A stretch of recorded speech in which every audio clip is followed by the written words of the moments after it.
Wakati mwingine unaiona mifupa hiyo hata ndani ya kanisa, huenda unaiona mifupa, lakini asubuhi ya leo niko mbele zako kukueleza ya kwamba yuko Mungu wa urejesho, yuko Mungu wa urejesho.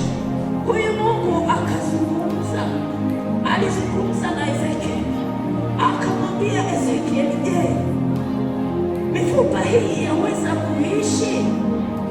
Je, hili tatizo langu nililo nalo linaweza kutoweka? Je, hiki kitu, je, familia yetu tunavyokwaruzana, tunavyogombana, je, kunaweza kukawa shwari kwenye familia yetu? Yamkini unayo maswali mengi ambayo unayaona kama mfupa, lakini asubuhi ya leo napenda nikueleze ya kwamba Bwana anaweza. Bwana Yesu asifiwe. Kwa hiyo ni vizuri kujua ya kwamba